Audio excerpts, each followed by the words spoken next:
नमस्कार साथियों, मैं संपत सिंह मीना, सहायक आचार्य, department of botany, government college Tonk. Dear students, पिछली क्लास में हमने photo periodic induction, photo periodic cycle और ट्रांसमिशन ऑफ लाइट स्टूमल्स के बारे में पढ़ा था। आज इस क्लास में हम पढ़ेंगे पुष्पीय हार्मोन फ्लोरिजीन के बारे में और साथ ही पढ़ेंगे mechanism of photo induced flowering, प्रकाश प्रेरित पुष्पन की क्रियाविधि के बारे में। दोस्तों, 1936 में कैजलेक जान के द्वारा पौधों में अनेक एक्सपेरिमेंट किए गए और उस दौरान उन्होंने बताया कि पौधों में पुष्पन को प्रेरित करने वाला प्रकाश जनित उद्दीपन के संबंध में उन्होंने अपने एक्सपेरिमेंट द्वारा बताया कि ये उद्दीपन एक रासायनिक प्रकृति का होता है। उन्होंने इस रासायनिक प्रकृति को फ्लोरिजन नाम दिया। तो ध्यान रखना दोस्तों, फ्लोरिजन नाम इन्हीं के द्वारा दिया गया था। हालांकि ये जो पदार्थ है फ्लोरिजन, इसको अभी तक सफलतापूर्वक पृथक नहीं किया गया है। विभिन्न पौधों में पुष्पीकरण को प्रेरित करने के लिए भिन्न भिन्न अलग अलग दीप्तकालों की आवश्यकता होती है और उसी दीप्तकाल के आधार पर जो है short day plant, long day plant या डे न्यूट्रल प्लांट, अनेक कैटेगरी में जो है उन पौधों को डिवाइड किया गया है। लेकिन इन सभी पौधों में एक ही प्रकृति का फ्लोरिजन निर्मित होता है, यानी कि इन सभी प्रकार के जो पौधे हैं, इन सभी में जो फ्लोरिजन बनता है वह एक ही प्रकृति का होता है। यही कारण है कि लॉन्ग डे प्लांट में संश्लेषित फ्लोरिजन शॉर्ट डे प्लांट में, या हम कह सकते हैं कि शॉर्ट डे प्लांट में निर्मित फ्लोरिजिन लॉन्ग डे प्लांट में पुष्पन को अभिप्रेरित कर सकता है। यानी कि यदि किसी लॉन्ग डे प्लांट में फ्लोरिजिन का निर्माण हो रहा है तो वह शॉर्ट डे प्लांट में भी पुष्पन की क्रिया को मोटिवेट कर सकता है, अभिप्रेरित कर सकता है। और यदि शॉर्ट डे प्लांट में फ्लोरिजिन का निर्माण हो रहा है तो वह लॉन्ग डे प्लांट में भी जो है पुष्पन की क्रिया को अभिप्रेरित कर सकता है। अलग अलग पौधों में, भिन्न भिन्न पौधों में फ्लोरिजिन रासायनिक पदार्थ के संश्लेषण के लिए जो परिस्थितियां होती हैं, जो स्थितियां होती हैं, वो भिन्न भिन्न होती है। जैसे लॉन्ग डे प्लांट है या शॉर्ट डे प्लांट है। यदि लॉन्ग डे प्लांट है तो उसके लिए दीर्घ दीप्तकाल की आवश्यकता होती है और शॉर्ट डे प्लांट होता है उसके लिए लघु दीप्तकाल की आवश्यकता होती है। उद्दीपन की रासायनिक प्रकृति को समझाने के लिए एक ग्राफ्टिंग एक्सपेरिमेंट किया गया था, जिसमें तंबाकू की निकोटियाना टैबेकम की मैरीलैंड मेमथ वैरायटी के पादप, जिसे उचित दीप्तकाल में उद्दीपित किया गया था, साथ ही दूसरी पादप जिसे उचित दीप्तकाल प्राप्त नहीं हुआ था, उन दोनों को कलमबंद किया गया, उन दोनों की ग्राफ्टिंग की गई। तो देखा गया कि दोनों ही पौधों में नॉर्मल रूप से, सामान्य रूप से पुष्पन की क्रिया संपन्न होती है, यानी कि दोनों में ही पुष्प उत्पन्न होते हैं। इस एक्सपेरिमेंट से निष्कर्ष प्राप्त होता है कि रासायनिक उद्दीपन, यानी कि हम कह सकते हैं पुष्पन हार्मोन जिसे फ्लोरिजिन कहा जाता है, वह ग्राफ्टिंग के माध्यम से एक पादप से दूसरे पादप में स्थानांतरित हो जाता है और जो दूसरा पादप जिसे प्रतिकूल परिस्थितियों में रखा गया था, जिसे प्रतिकूल कंडीशंस प्राप्त हुई थी, उस पौधे में भी वह पुष्पन की क्रिया को प्रेरित करता है और उसी के कारण दोनों पौधों में नॉर्मल रूप से, सामान्य रूप से जो है पुष्पन की क्रिया संपन्न होती है। ऐसा माना जाता है कि फ्लोरिजन हार्मोन का संश्लेषण पत्तियों में होता है और CO2 की उपस्थिति में होता है। हालांकि इसके संबंध में इसकी जो वास्तविक क्रियाविधि होती है उसका अभी तक पूर्ण पता नहीं है, लेकिन ऐसा विश्वास किया जाता है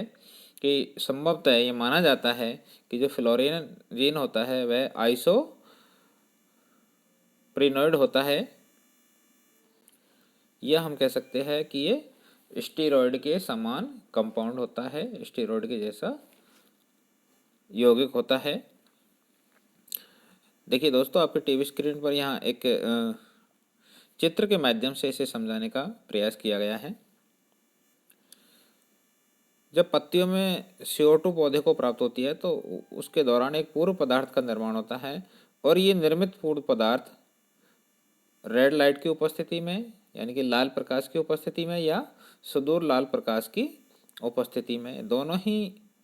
कंडीशंस में जिबरेलिन के समान एक पदार्थ का निर्माण करता है। और ये है जिबरेलिन के समान जो पदार्थ होता है, इसी से आगे चल करके फ्लोरिजीन का निर्माण होता है। तो इस प्रकार पत्तियों में निर्मित ये फ्लोरिजीन हार्मोन जो है पुष्पन की क्रिया को पौधों में प्रेरित करता है। दोस्तों, यहाँ 3A, B और C 3 डायग्राम्स आपके सामने हैं। इन तीनों डायग्राम्स के द्वारा ये समझाने का प्रयास किया गया है कि पुष्पन को प्रेरित करने वाला जो रासायनिक पदार्थ है, फ्लोरिजीन है, वह समान प्रकृति का प्रदर्शन करता है, चाहे पौधा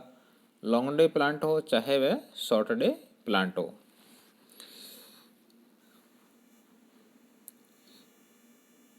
देखिए दोस्तों, यहाँ पर जो ये ए डायग्राम है जिसमें फर्स्ट और सेकंड दिखाया गया है, यहाँ पर ये दोनों ही पौधे शॉर्ट डे प्लांट हैं, अर्थात इसे कम अवधि का प्रकाश, कम अवधि का दिन और लॉन्ग अवधि का यानी कि अधिक अंधकार की आवश्यकता होती है, 14 से 16 घंटे। और दूसरा यहाँ पर एक सी डायग्राम दिखाया गया है जिसमें भी फर्स्ट और सेकंड दो प्लांट लगे हुए हैं। दोस्तों, यदि हम गमले एक ही दोनों पादपों को देखें तो पहले पादप जिसे फेवरेबल कंडीशन जब दी जाती है, उचित प्रकाश उसे प्राप्त होता है, तो उस दौरान उसमें फ्लावरिंग की जो क्रिया है वो सामान्य रूप से संपन्न होती है। और जब उसे अनफेवरेबल कंडीशन में रखा जाता है तो वहाँ उसमें पुष्पन की क्रिया संपन्न नहीं होती है। ठीक उसी प्रकार से गमले सी में जो दो पौधे लगे हुए हैं, फर्स्ट और सेकंड,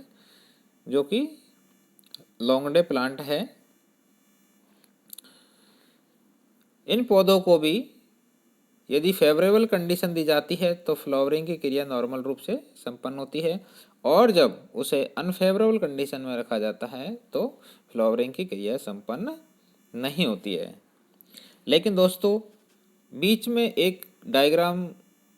बीच में जो गमला बी नंबर का है जिसमें फर्स्ट और सेकंड दो दिखाया गया है,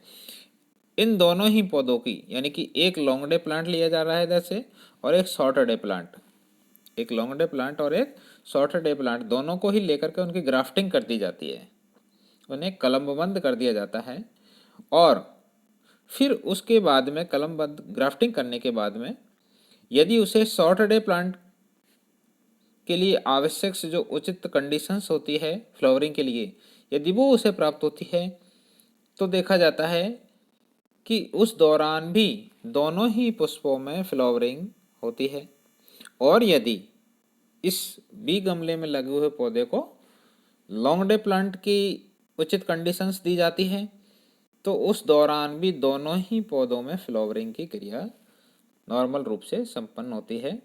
यानी कि इस एक्सपेरिमेंट से सिद्ध होता है कि जो फ्लोरिजन रासायनिक पदार्थ है उसकी जो प्रकृति है वह समान रूप से प्रदर्शित होती है। नेक्स्ट आता है दोस्तों जिबरेलिन तथा पुष्पीकरण अनुक्रिया। सामान्यतः ये देखा जाता है कि प्रतिकूल दीप्तकाल में भी बहुत से लॉन्ग डे प्लांट दीप्तकाली पौधों में जिबरेलिन देने पर पुष्पन को बढ़ावा मिलता है, पुष्पीय प्रमोडिया को बढ़ावा मिलता है। अतः हम कह सकते हैं कि लॉन्ग डे प्लांट में जिबरेलिन और फ्लोरिजीन के मध्य में कुछ संबंध होता है, और इसी के घनिष्ठ संबंध को दर्शाने के लिए व्रायन के द्वारा कैजलेक जान के द्वारा और नेलर के द्वारा एक एक्सपेरिमेंट किया और उनके एक्सपेरिमेंट के अनुसार जिबरेलिन और पुष्पीकरण हार्मोन, यहाँ पर पुष्पीकरण हार्मोन है फ्लोरिजिन हार्मोन, के मध्य में घनिष्ठ संबंध होता है। ये उन्होंने एक्सपेरिमेंट के दौरान सिद्ध किया।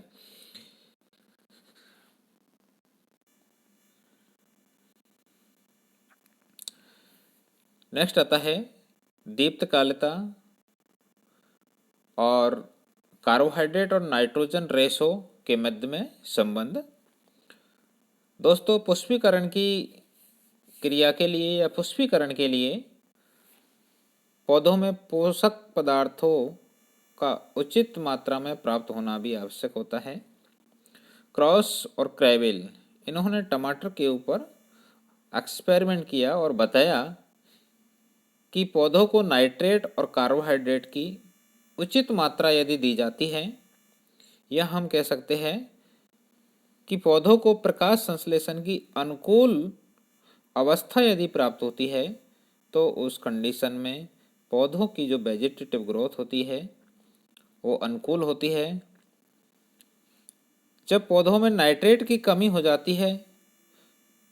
तो नाइट्रेट की कमी के कारण प्रजनन को बढ़ावा मिलता है, लेकिन नाइट्रेटों की अधिक कमी जब हो जाती है तो उस दौरान वृद्धि और प्रजनन दोनों ही भागों की वृद्धि कम हो जाती है। यानी कि जब नाइट्रेट की नॉर्मल कमी होती है तो प्रजनन को बढ़ावा मिलता है, लेकिन नाइट्रेटों की जब अधिक कमी हो जाती है तो उस दौरान वेजिटेटिव ग्रोथ और प्रजनन दोनों ही भागों में कमी हो जाती है। खोजकर्ताओं के अनुसार यदि लघु दीप्तकाली यानी कि शॉर्ट डे प्लांट और लॉन्ग डे प्लांट के पुष्पीकरण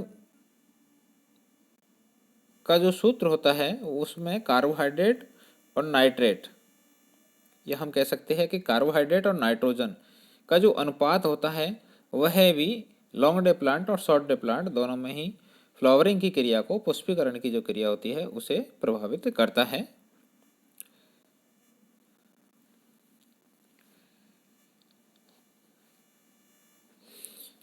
जब किसी भी पौधे को कार्बोहाइड्रेट और नाइट्रोजन का जो अनुपात प्राप्त होता है यदि वो अत्यधिक होता है तो उस कंडीशन में पौधे के जो वृद्धि भाग होते हैं यानी कि पौधे के जो वेजिटेटिव पार्ट होते हैं वो कमज़ोर हो जाते हैं और उन पर फ्रूट्स जो है उत्पन्न नहीं होते हैं। यानी कि हम कह सकते हैं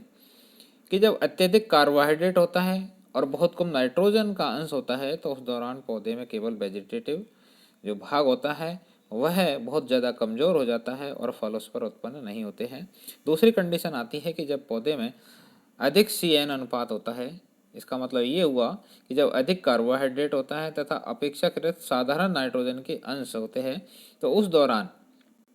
पौधे के जो वेजिटेटिव पार्ट होते हैं उनमें वृद्धि कम होती है, परंतु पुष्प और जो फल होते हैं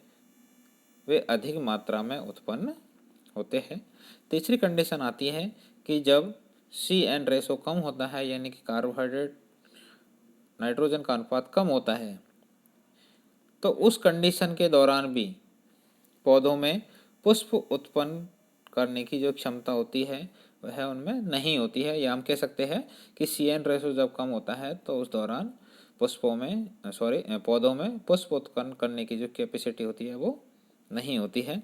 और जब बहुत कम CN रेशो होता है तो कार्बोहाइड्रेट का रेशो जब बहुत कम हो जाता है तो उस दौरान जो उसका वेजिटेटिव यानी कि कायिक भाग होता है उसकी वृद्धि बहुत ज़्यादा घट जाती है और उसमें पुष्पीकरण नहीं होता है।